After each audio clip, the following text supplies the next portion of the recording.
greatest sports debate show on the internet. Jalen Carter does not dive for his knee. He grabbed his knee, though, which was a dirty play. That was a football play. You don't get to talk anymore. Football play. You don't get to talk anymore, sir. Championship rings, starring Brandon Lewis. Philadelphia Eagles are Super Bowl champions, and welcome to Championship Rings. And Josh Unger. Buddy. So, who was right about the Indiana Pacers making it to the conference finals? Well, let's see. Jalen Brunson gets hurt, and Alex Burke gets hurt, and Mitchell Robinson gets hurt, and Josh Hart gets hurt. You have the easiest road to the Eastern Conference Finals this side of the Boston Celtics. So, were you right, or was it the NBA gods saying, let Josh Unger be the only person in the world to pick the Indiana Pacers? Nope, I was right from the beginning. Begins now. For the first time since 2016, we have got a Game 7 in the NBA Finals. You know, this is only the fifth time since 2005 we've had a Game 7 in the NBA Finals. 2005, 2010, 2013, 2016, and now 2025 as Tyrese Haliburton, Pascal Siakam, and the Indiana Pacers head to Paycom Center in Oklahoma City, Oklahoma, to take on Shai Gilgeous-Alexander, Jalen Williams, and the Oklahoma City Thunder. Winner gets their first championship in franchise history. Loser gets nothing. This game is for all the marbles. It's a legacy maker, or it could be a legacy destroyer. It's the two best words in all of sports. Game 7. Do I need to say any more than that, Brandon? Josh, I don't think you do. As you mentioned, this is the first time since 2016 we have a Game 7, and me and you both said before the postseason that we thought there was a chance that we could get a Game 7. But then when we got to this NBA Finals, we both kind of said, there's not really a chance we get a Game 7, and yet here we are. Yes, and like I said, this is the fifth Game 7 since 2005. Home teams have done pretty well, as the Spurs won it all in 2005, Lakers won it in 2010, Heat won it in 2013. The only home team that has not won a Game 7 in that time, the 73-9 Golden State Warriors. Sorry, not sorry. However, as we're about to get into our first topic here and talk about who is going to win this game, and for the record, for those of you that are listening for the first time, because we are obviously not in a normal time slot, we are on every Tuesday night at 6 p.m. Eastern on the Younger to the Max YouTube channel, on our Championship Rings YouTube channel, and on X at Rings Champion. All of our social media links are in the topic banner below and in the description of our videos. But Josh, you know, since the beginning of not this postseason, last postseason, I have doubted the Indiana Pacers. I said they're not a very good basketball team. They've gotten lucky. They've gotten the injury bug on their side. They don't even have a superstar on their team. When this series started against Oklahoma City, I thought, like many pundits out there in the national media, Thunder in 5, maybe even Thunder in 6. I said if Indiana was going to win the championship, it would have to be in 6. I did not think they could win a Game 7 in OKC. I said the Thunder were one of the best teams in NBA history. Historically, when you look at the numbers, they have the third best record in NBA history, right behind those 15-16 Warriors and, of course, the 95-96 Bulls. However, with all that being said, I have two numbers that, in my opinion, lean towards the Indiana Pacers have a real shot to win this game. The first number is this. Josh, you mentioned about all these Game 7s. Since the 1970s, there have been 8 Game 7s. All of them have been within 5 points within the last minute of the game. That, in my opinion, favors Indiana. Obviously, we know how well they've done in close games. The other thing is this. Out of the last 3 Game 7s, you mentioned the Lakers in 2010, the Heat in 2013, obviously our Cavs in 2016. The team that has forced a Game 7, so the team that was down 3-2, won Game 6, forced Game 7, had won 3 straight in those scenarios. And I got to say something else. I picked the Thunder to win close between 8 and 9 points in Game 6. And I thought the Indiana Pacers were in trouble when they were down 10-2 early and had to call the first time out. The rest of Game 6 shocked me. That thing was over before halftime. Indiana went on like a 38-9 run or something like that. Again, once that first time out was called, and then we come out of the second half and no team literally scores for about the first 4 minutes of the game. And I did not like the Thunder's body language at all.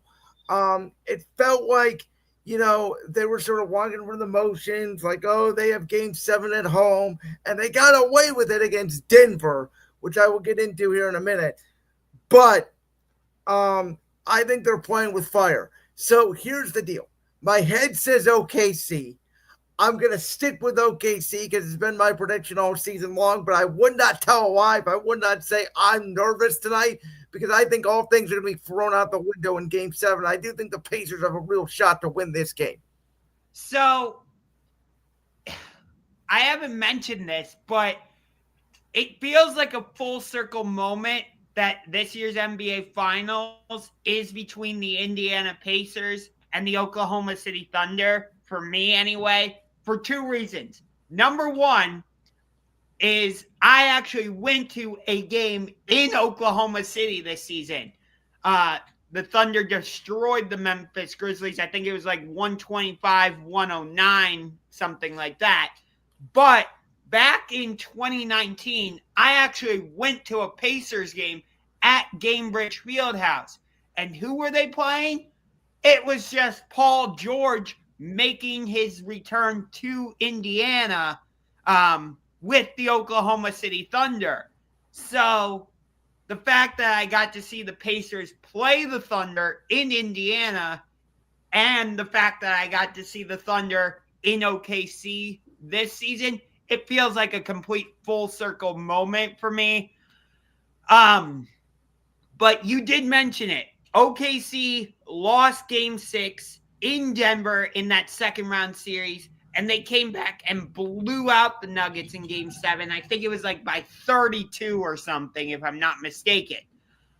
But here's the thing with the Pacers. They don't go away. You think you have them down and out, and they somehow pull one out of their ass. I don't know how they continue to do it, but I hate to say it because I don't like the Pacers since they beat us. I'm one of those guys that holds playoff grudges.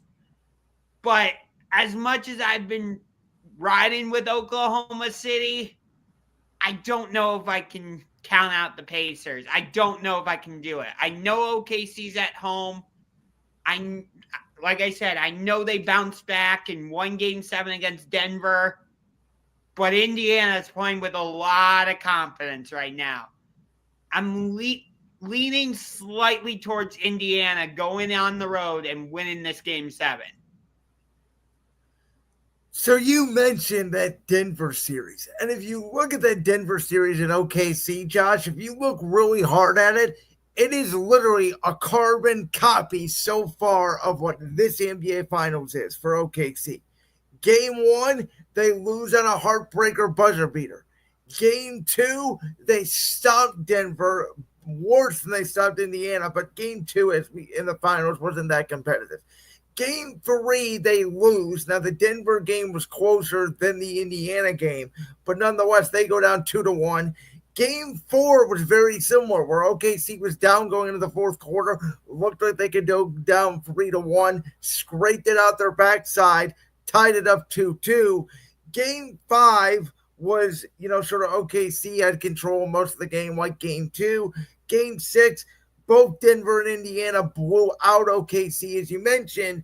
And then Game 7, as we mentioned in that series, if you remember, that game was close about midway for the second quarter, and then OKC just went on their 22-0 run, and it was over. And I do feel like that OKC is going to have to go on that type of run in this game. I think they have to be up by double digits at halftime to feel comfortable. Because you mentioned it, right? The Indiana Pacers are the scrappy Pacers. This Pacer team will be known in NBA history, win or lose the finals, as the team that never gave up, as the team with buzzer beaters, as the team with the ultimate bench. I mean, look no further than Game 6 at halftime. Halliburton had like 12. Turner had 10. Siakam had 10. Obi Toppin had 9. Nembhard had 9. Nesmith had 8. I think they had 6 guys within like 2 or 3 points of each other. And that's very hard to stop. Don't forget T.J. McConnell. And T.J. McConnell, who, for the record, we're going to talk about potential NBA Finals MVP. I'm here to say it's on the board. T.J. McConnell is the NBA Finals MVP. If he wins, let me just say this. If he wins Finals MVP, that would be like when Andre Iguodala won Finals MVP. It would be worse. I would argue it would be worse. I think it would be the most unconventional NBA Finals MVP in the history of the freaking sport. And so, but that's what this series has been. And my point is, if you go into halftime, like the Cavs, if you remember in 2016, they were down 53-46 at halftime in Game 7. If that's the score, or if that's the margin of 7-8 points going into halftime, if I'm OKC, I'm nervous. Like, I think they need to be up 10-12 and have complete control of the game, and Chet Holmgren is dominating inside, and Jalen Williams is getting his shot to go, and SGA is getting to the free throw line. Like, if you're watching this thing early and Indiana's hanging around and OKC's up by like 9 or 10, but it feels like they should be up by 20, don't turn that dial. No. Because like you said, we've seen Indiana make miraculous comebacks all throughout the postseason.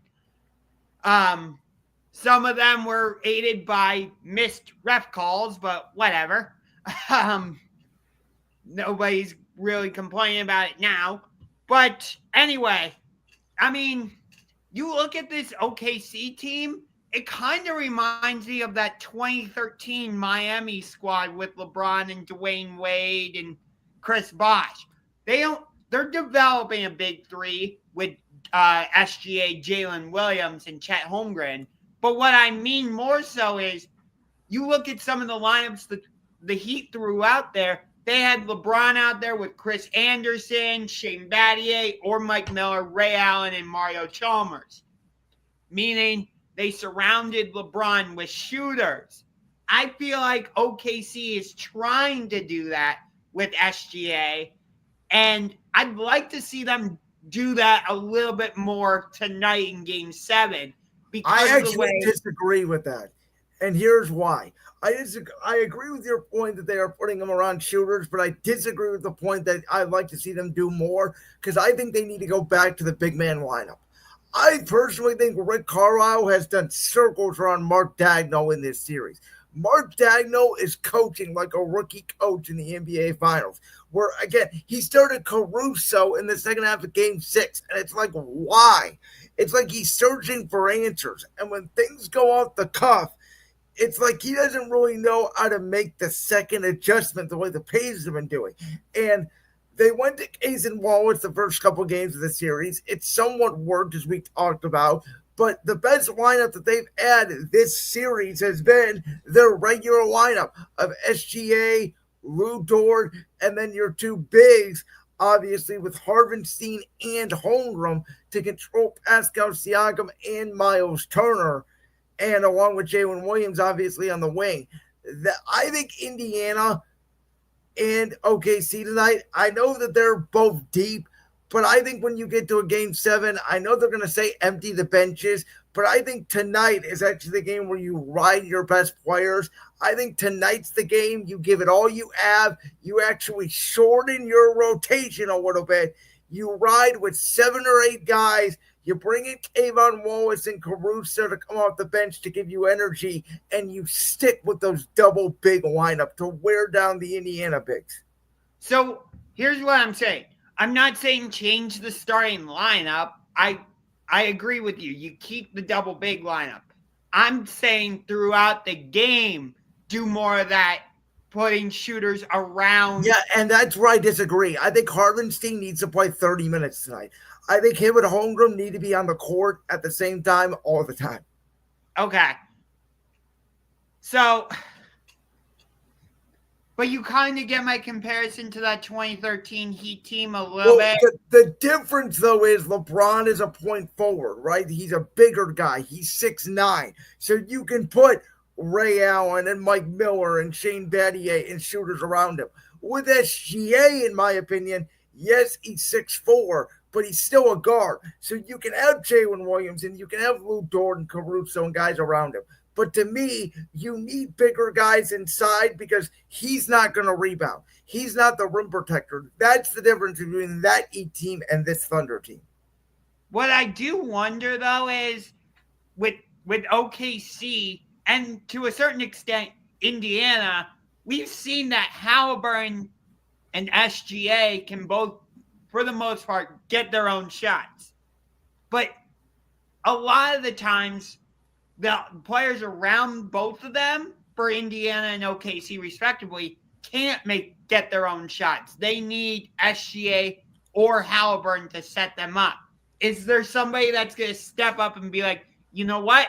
I'm going to create my own shot. Like, can Jalen Williams step up to the plate and say, I'm going to create my own shot instead of relying on SGA? Can Pascal Siakam step up and say, I'm going to create my own shot, not rely on Tyrese Halliburton? Well, creating your own shot is more of a natural skill. I would say being able to knock down the shot is what you're alluding to. I would say the biggest thing for the Pacers tonight is this going to be the game where you finally get a good Miles Turner game?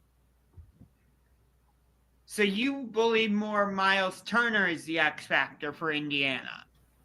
I think if there's a game where Turner shows up, it's tonight. And, this could be his last game in a Pacer uniform, right? He's going to be an unrestricted free agent at the end of this season. We don't know yet if he's going to come back or not because of salary cap implications.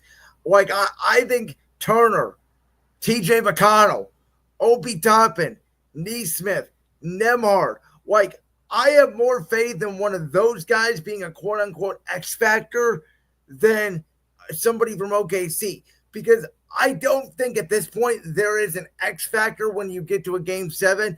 I think it's whatever role player has a hot game. It's not necessarily an X factor. It's just, what guy do you least expect to go in there and we see it all the time. I mean, think back to our game 7. It was J.R. Smith at the start of the second half who hit those key threes to cut the deficit to 1.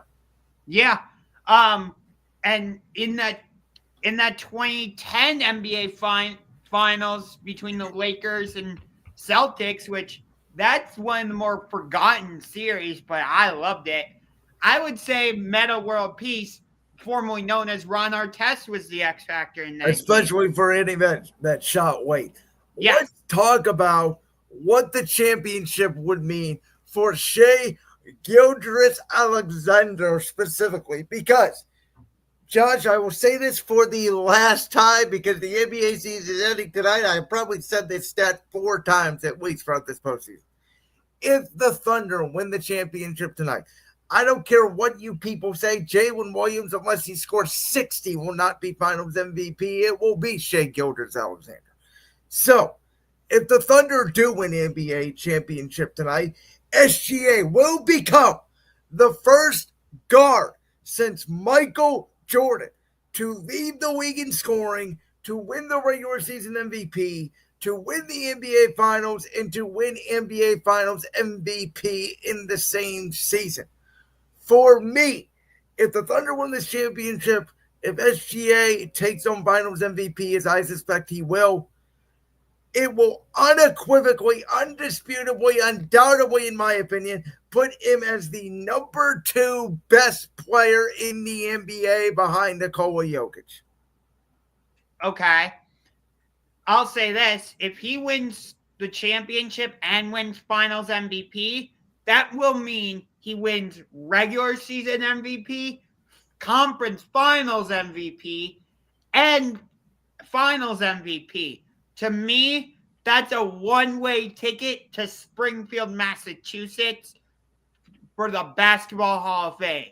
I know it's early to say that, but given the season OKC is having, and if they cap it off with a championship, and you compile all 3 MVPs, it's hard to argue that you're not a Hall of Famer already. I agree, because and we're going to talk about a player on the Indiana Pacers who I think has a real chance if they win finals MVP to make that same argument, because it's not like, and here's the thing that people get confused, and I personally don't like it. I think it's stupid, but there is no NBA Hall of Fame.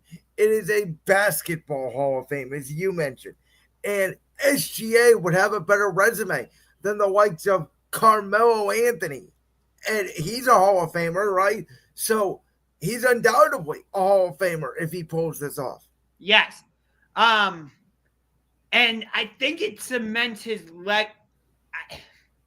Is it too early to say that if the Thunder win the championship and he wins MVP of the finals, is it too early to say that it cements his legacy? What do you mean cements his legacy? We're talking about a Hall of Fame. I mean, his legacy is already cemented. Like, I feel, maybe I'm wrong, but I feel like people are still kind of questioning him. Not as to whether he's a superstar or not, but maybe like the level of superstardom that he is. I think in most people's case, he's the 4th best player in the NBA at worst. Some people have him behind Jokic, Luka, and Giannis. I personally think he's gone past Luka at least, and I think if he wins this championship, he would rise above Giannis for me, and you put him in that number 2 spot. I agree that I think it's like, can he do it sort of thing. I think cement the legacy is just too much of a hard, broad term, because you win a championship, your legacy is cemented around NBA laurels as well as in the city you won the championship as. Well, here's what I mean. Like, the Boston Celtics won the championship last year, but you and I still go back and forth about where Jason Tatum ranks in terms of top 10 players, top 5, top 3, whatever. But he does have a legacy now, and he will be, widely regarded as a top, at worst, because I don't have him in my top 10 personally, at worst, top 15 player. But I think SGA overall is a better player than Tatum, and I think everybody agrees with that. But that's what I'm saying, though, is like, if SGA wins this championship, it cements his legacy as being, at the very worst, a top 10 player. SGA's already top 5. That's what I'm saying. It doesn't matter if he wins or loses. He's in the top 5. Okay. But do you kind of see where I'm going? Like, last year, Jason Tatum wins the championship, and yet you and I are still having this back and forth about. Well, here's the difference. Tatum and Brown were on the same level. Jalen Williams and SGA are not on the same level. That's the way the media views it. That's the way we talk about it. Okay.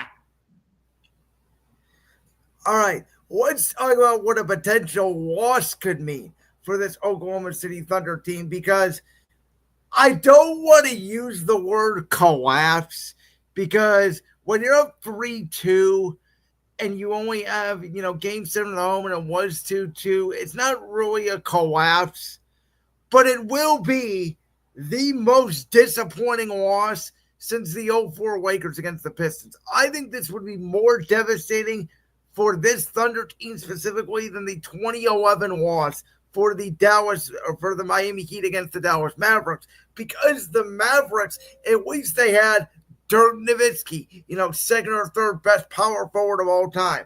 They had an Hall of Famer in Jason Kidd. You had the Jet Jason Terry. You had Shawn Marion.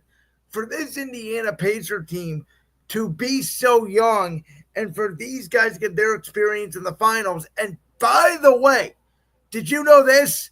Going into the playoffs, out of all, if you take the top 4 seeds from both the East and the West, guess who had the least best odds of winning the NBA championship?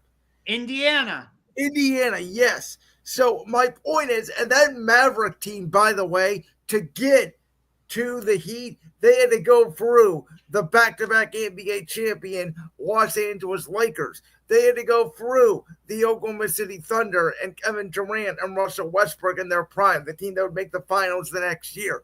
For the Pacers, they went through a Cavs team that, as we see, is not that much of a tough team, a Milwaukee team that's not the same team that won the championship 4 years ago, and a Knicks team that hasn't made it over the hump yet. And Jalen Brunson's a very good player, but nobody thinks of him as like this Hall of Fame level all-time talent the way they obviously thought of Kevin Durant back in the day. So my point is also entering this series, I don't know if I told you this last week on Championship Rings, but Game 4, when the Pacers were up 7 going into the fourth quarter of Game 4 up 2-1. Reminder, if they close that game, they go up 3-1 in the series. Josh, the odds still had no respect for the Indiana Pacers, because I checked the odds at that point during that time. They were still the exact same odds for the Pacers to win the NBA championship at that moment as they were to start this series. So that's why I'm saying all the pressure is on OKC, because actually, theoretically, for Indiana, nobody actually still believes they can't do this. They are literally playing with house money. I've never seen anything like it. By the way, that 2011 Dallas Mavericks team, do you remember who the coach was? Rick Carlisle. Yep, the very same coach who was coaching the Indiana Pacers in Who game. has just made an even bigger case for himself, by the way, a Hall of Fame resume, especially if he pulls this off. Yes. But, so to answer the question real quick, though, I've been making this point, and I think you somewhat disagree with me. But I'm sorry, everybody wants to talk about Dynasty and OKC and look at all these young picks and, oh my God, they're going to be back and if they lose, it's whatever. That's not the case. I will say this right here, right now. First of all, there's no way in hell the Thunder are going to win 68 games next year. It's just going to be too hard. If they win the championship or not, their level of focus is not going to be the same. Outside of Chet Holmgren early in the season, they didn't have to deal with a ton of injuries this year. When are they going to be as healthy at this time next year as they're ever going to be again? And the other thing is, on Wednesday night, literally 72 hours after the conclusion of these NBA Finals, Cooper Flagg is coming into your conference. Kevin Durant is more than likely possibly coming to your conference. The Houston Rockets signed Ime Udoka to a contract extension. Do they make a big move? LeBron and Luka now have new ownership. What does that mean for the Los Angeles Lakers? Are they going to make a big move? Anthony Edwards is coming. The T-Wolves are still young. The Clippers still have Kawhi Leonard and James Harden. Jokic is still out west.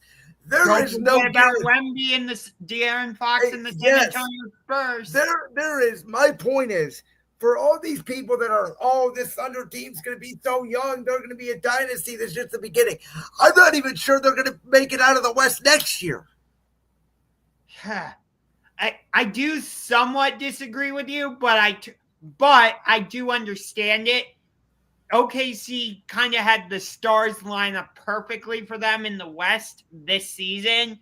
And so that's the part I agree with you on.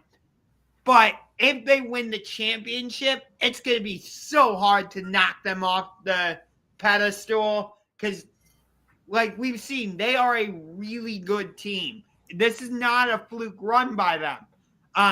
Last year, I But think how good are, again, here's my question. Are they really that good? If this Pacers team, who nobody thinks is that good, has taken them to 7 games? that part is true, but hey, Denver took them to 7 games also. But Denver had Nikola Jokic. Nobody of the Pacers is even close to Jokic. And Jokic almost beat him by himself. I mean, again, think about this. If anybody, Jamal Murray, Aaron Gordon, Russ, if anybody for Denver makes one shot down the stretch in game 4, the Thunder are now 3-1, and I'm not sure they can come back. So again, by the numbers, by net rating this year, the Thunder, I think I told you this last week, but I'm not sure. The Thunder won by an average in the regular season of 12.8 points a game, Josh. That is the highest net rating in the history of the NBA. And I think I read this stat correctly. They only lost 1 game against the Eastern Conference this season. And by the way, guess who it was to? Our Cleveland Cavaliers in Cleveland. So Indiana didn't even beat them in the regular season. Correct. Yeah, they dominated against everybody else in the East, unlike the Denver Nuggets, who got swept by the Washington Wizards, which my point is, this is their year. If they don't win this championship, I'm sorry. You could view this as the same way we view the Russ KD era in OKC. They got to 1 finals. They never really got back to the finals. They did get back to 1 Western Conference rounds. We're up 3-1 and obviously blew it. But they could go on the same trajectory of that OKC team if this team doesn't win it this year. Yeah. Well, that Thunder team with Russ and KD did make 2 Western Conference finals because they went. But they never got back to the finals. That's my point. No, I understand, but I'm just clarifying that they also made it to the 2014 Western Conference Finals, I believe, against San Antonio. All right. Let's talk about what this championship would mean, though, to Tyrese Haliburton. You know what? I don't even know how to answer this question. I'll be honest. I am absolutely speechless that Tyrese Haliburton, who ESPN during their promotion of Game 2 literally called him the moment. What? Just because he hit game-winning shots, and all of a sudden he has a nickname, and that's what he's mostly known for. Let's be honest. He is known for being benched in the Olympics and making game-winning shots. He's not known as the best player on the Pacers. So, in terms of winning this championship, honestly, it depends on how he plays tonight. Because if he goes out and has a 30-point game, 10-assist game, and he's the reason why they win, he could still win Finals MVP. That would completely change the narrative around this Indiana Pacer team and around him, in my opinion. Probably put him within the top 10 players of the NBA. But if he comes out and has another 6-point, 5-assist game, and they still win because Opie Toppin goes off or Siakam goes off or Nembhard or Turner or whoever, we're going to look at Tyrese Haliburton as, oh, he's just a better version of Jason Kidd. Yeah. This is such a hard question to answer, like you said, because, you know, we've had the argument a few times on the show. Is he a superstar? Is he not? Some of the other big sports talk shows have had the same discussion. You know, like you said, he was benched in the Olympics, basically like Jason Tatum. He got the Pacers to the conference finals last year, got them to the NBA finals this year, but is he the reason they're in the NBA finals, or is it Pascal Siakam? I don't have a definitive answer on what a championship would mean for him. Like you said, it really depends on how he plays. If he goes out and has a double-double of like 15 points, 15 assists, okay, and wins Finals MVP, I would say he's probably top 15. I wouldn't put him top 10 in that scenario. Oh, I think if he wins Finals MVP and plays well tonight, he's probably 10. Okay. Because I'll tell you right now, I'd take him over our guy in Cleveland. I would, because at least I've seen he's clutch. Which guy are you referring to, Garland or Mitchell? Mitchell. Oh, really? I'd take him over Mitchell. I absolutely would. He's gotten the Pacers. He's been a part of 2 Eastern Conference Finals and now in the NBA Finals. Mitchell hasn't gotten past the second round.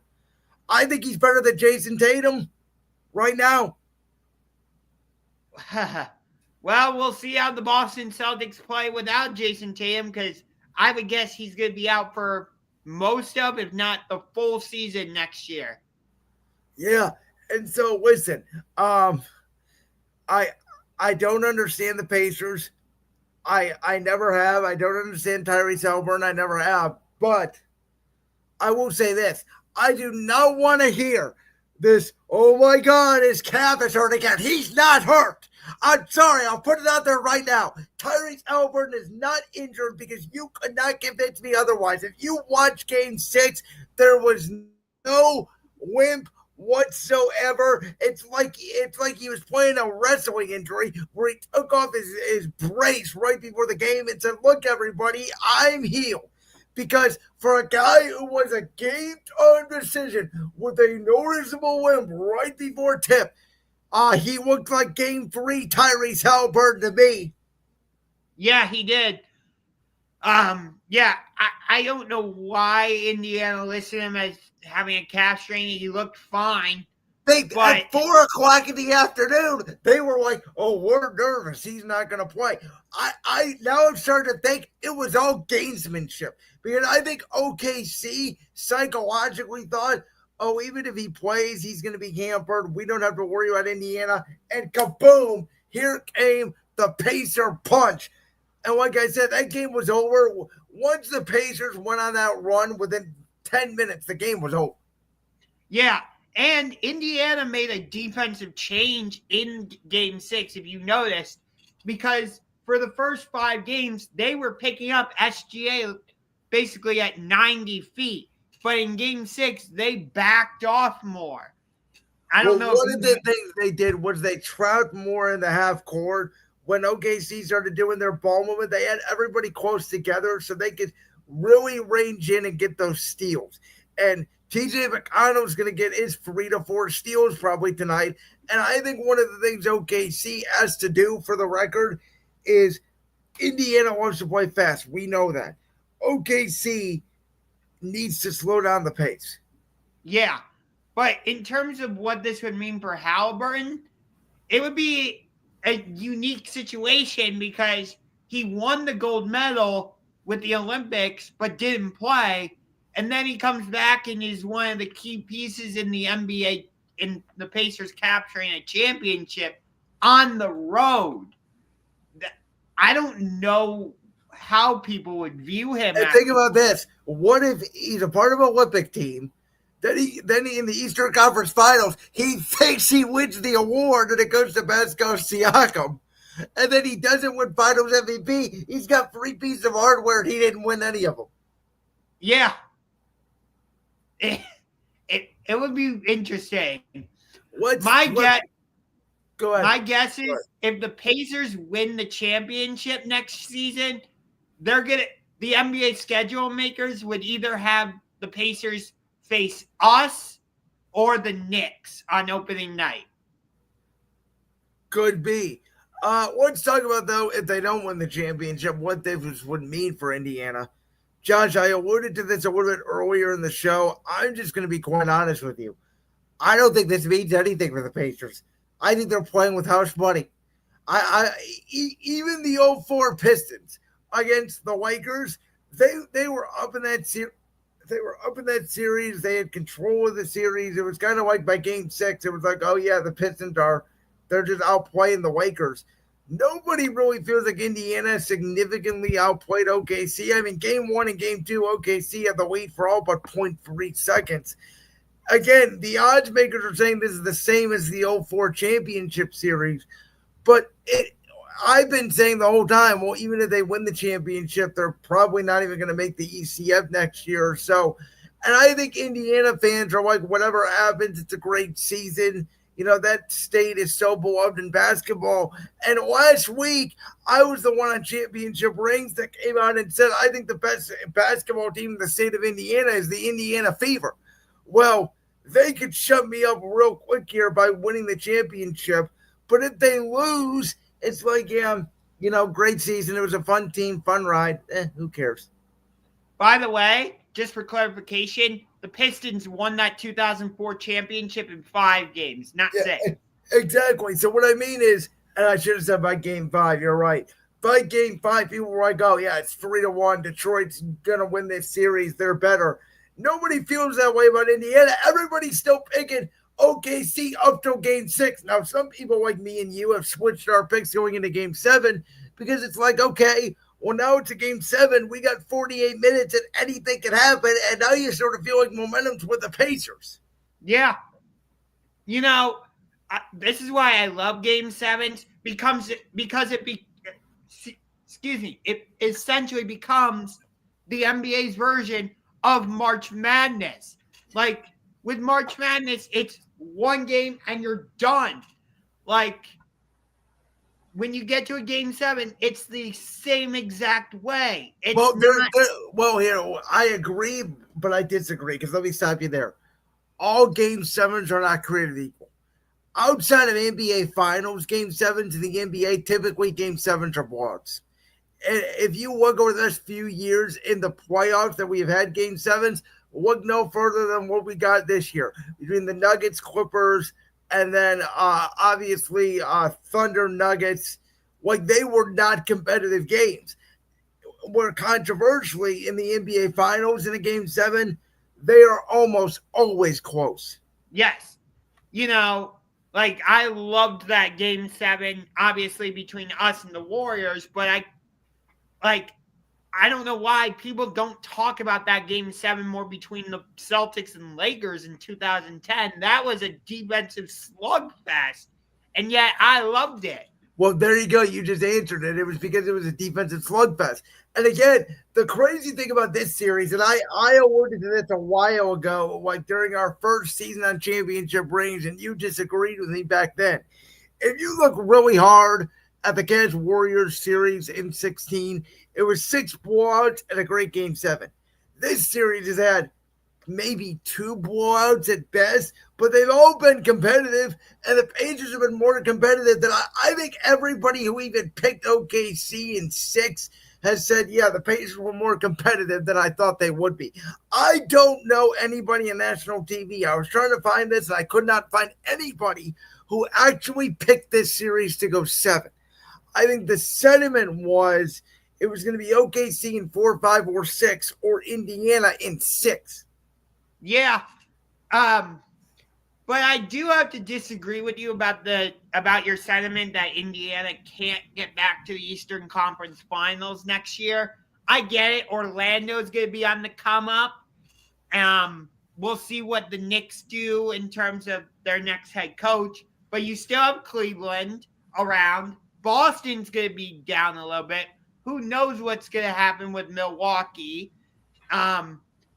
So there is still an opportunity for Indiana to get back to the Eastern Conference Finals because there is. Here's the problem, though, and it's the same problem Denver ran into because they won the championship, and it's going to be the same problem OKC is going to run into next year, in my opinion. Last year, everybody saw OKC, right? And it was like, oh, my God, they're a young team. They're good. We don't know how good they really are. And they got beat in the second round, so how seriously do we have to take them? Now, next year, everybody will take them seriously. Last year, the sentiment around the Pacers was, oh, my God, they got through every series. Somebody was injured. They walked out against the Knicks in Game 7. Boston killed them in the conference finals, so they're not really that good. And it's like this year, again, they were 10-15 in January before they turned it around. Well, now that they went on this run, Everybody in the East is going to no longer take the Pacers as a joke, and they're going to get their best shot.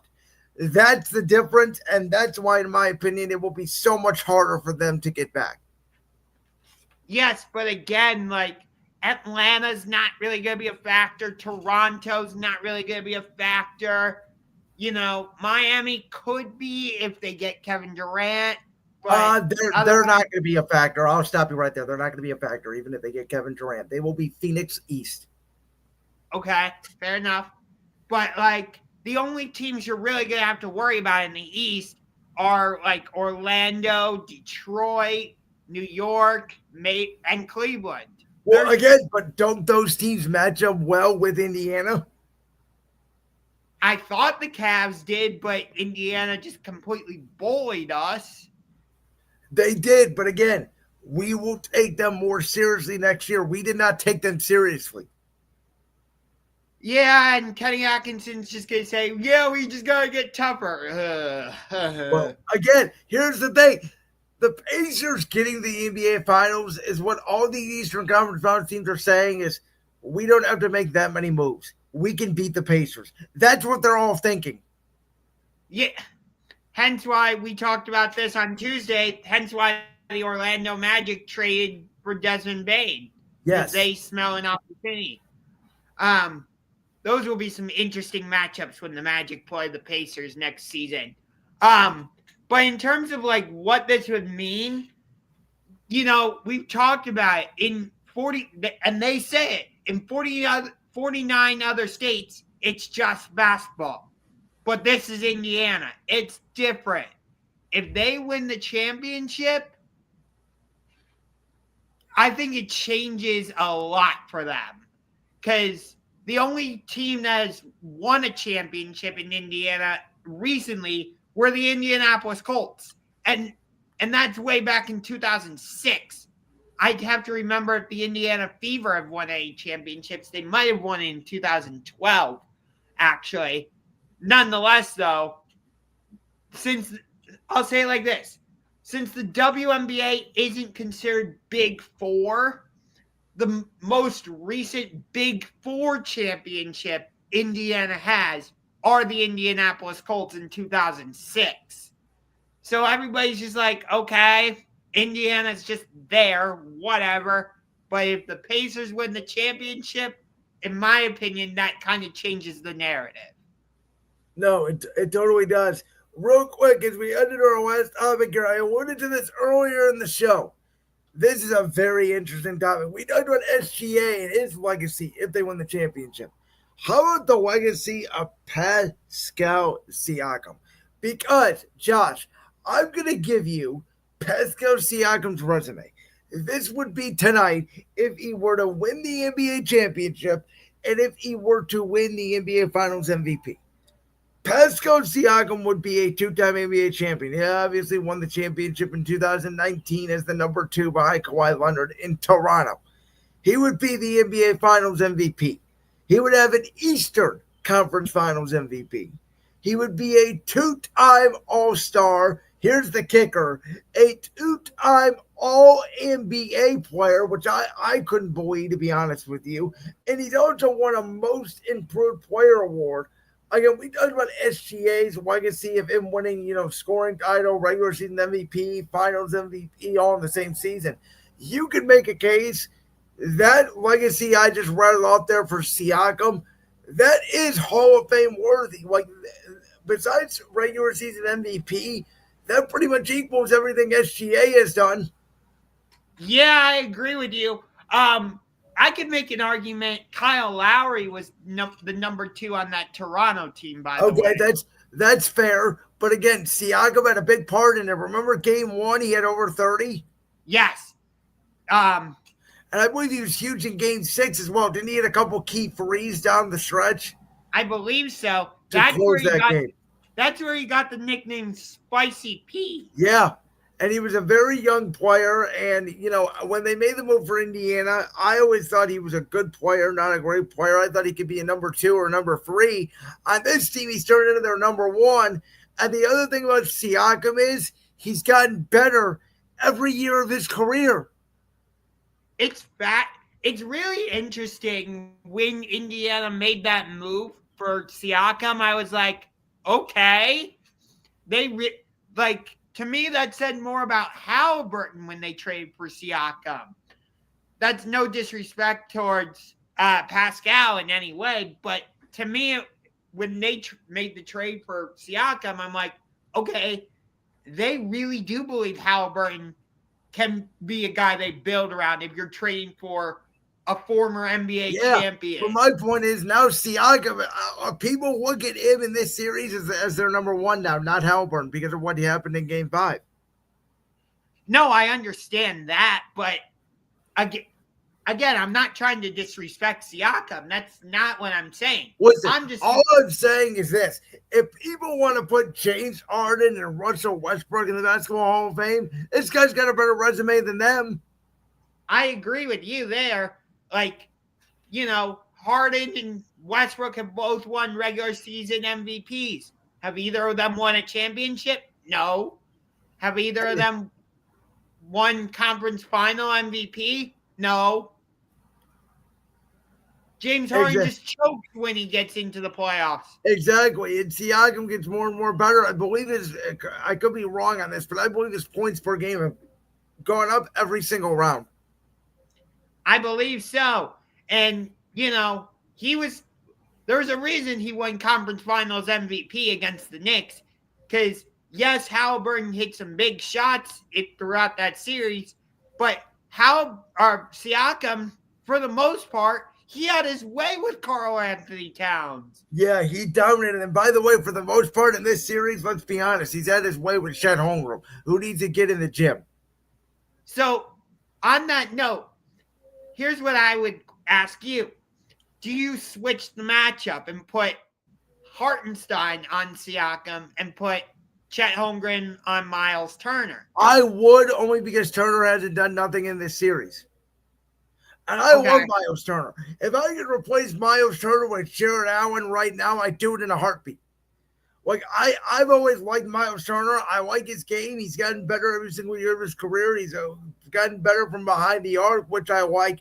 Like I was saying earlier tonight, I think he needs to have a big game. But I think if him and Siakam have big games, OKC's in trouble. So you think the big matchup, for no pun intended, are the double bigs for each team? I think it is. I think OKC has to win the rebounding battle. Because you know what Pat Riley always said, Mr. Unger? I'm sure you've heard this phrase before. No rebounds, no rings. Yeah, no rebounds, no rings. I mean, it's very true. And I'll take it a step further with the bigs. Chet Holmgren, he's going to have to switch out onto some of those guards like Nembhard and Halliburton. He's going to have – you remember when Kevin Love switched out onto Steph Curry and he got the stop. Yeah, and I was nervous as all hell because I hate switching. I think switching is the stupidest strategy they've ever come up with in basketball. There, I'll put that out there. Okay. But I'm a fighting over the screen guy. I hate switching. I hate switching. I think it's so stupid. I think you need to be on your guy. You keep saying they need to have Holmgren switch out on guards. Well, yeah, maybe he could if Halliburton didn't skate right by him and get right to the rim, because then you have no rim protection. Okay. I'm not saying they should switch. Let me clarify something. I'm not saying they should switch him on guards, but they're going to regardless. Yes. Is he going to do the same type of thing that Kevin Love was able to do? I get it. Steph Curry and Tyrese Halliburton are not the same. I understand that. But can Chet Holmgren step up if the moment calls for it and play that same type of defense? That's what I'm saying. Yeah, and we're about to wrap up here. This has been a great show. Thank you guys for joining us again. If you're brand new to Championship Rings, we are usually live every Tuesday night at 6 p.m. on XFest Twitter Rings Champion, the Under the Next YouTube channel, and the Championship Rings YouTube channel. We'll be back on Tuesday to break down Game 7. My last big takeaway here is what I said early in the show. Pay very close attention to the first half. if OKC's got a lead, but Jalen Williams not in shots, or it feels like they should be up more and Indiana's hanging around, I think we're going to be in for one of the best NBA games we've seen in the last 9 years. I personally think, I don't think it will top the rating for Game 7 in 2016 because that did have LeBron, that did have Steph. But for all the lack of talk of there's no viewership in this series, there's going to be viewership tonight. And I think it will be the second most viewed NBA game since that 2016 game.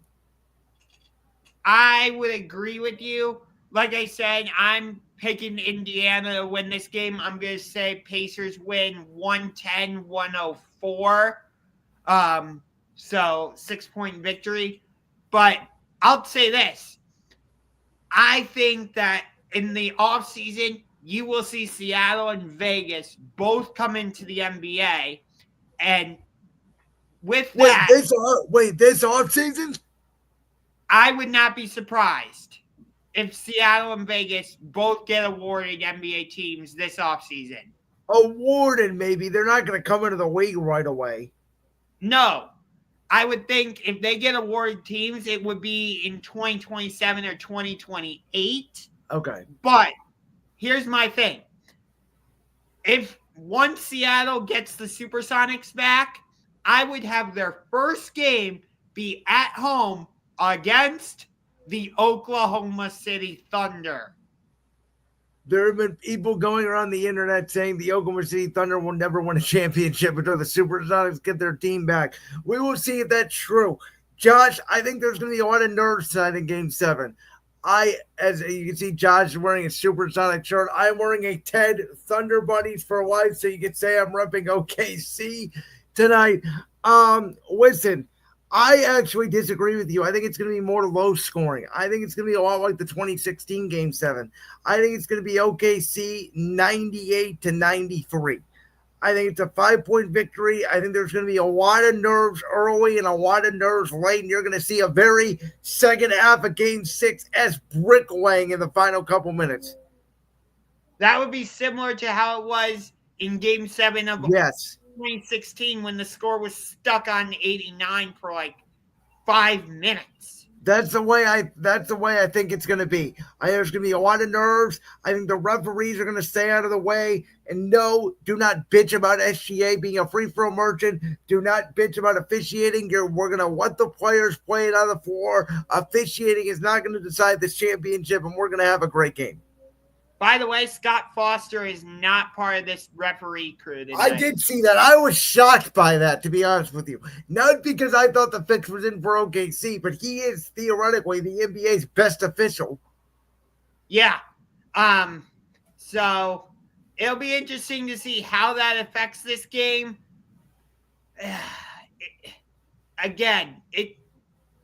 This is our first Game 7 since 2016. It's only the 5th Game 7 since in the NBA Finals since 2005. Home teams in that time are 3-1, with the Spurs winning in 2005 against Detroit, the Lakers winning in 2010 against the Celtics, the Heat coming out victorious against the Spurs in 2013, and then us going on the road and knocking off Golden State in 2016. So what's going to happen tonight? We'll find out. We'll talk to you guys Tuesday on Championship Rings. We wrap up this NBA season. Thank you for joining us for this special Sunday morning Game 7 National Championship Rings. Who knows? Are we going to have to wait another 9 years to do this again? Don't know. We'll find out. Have a good night tonight, guys. Enjoy the game. We'll see you on Tuesday. For Brandon Lewis, the host of Brandon's World. For Josh Unger to the Max, the host of the Sports Room Talk Show. This has been Championship Rings on this special Sunday morning. And peace. Game 7.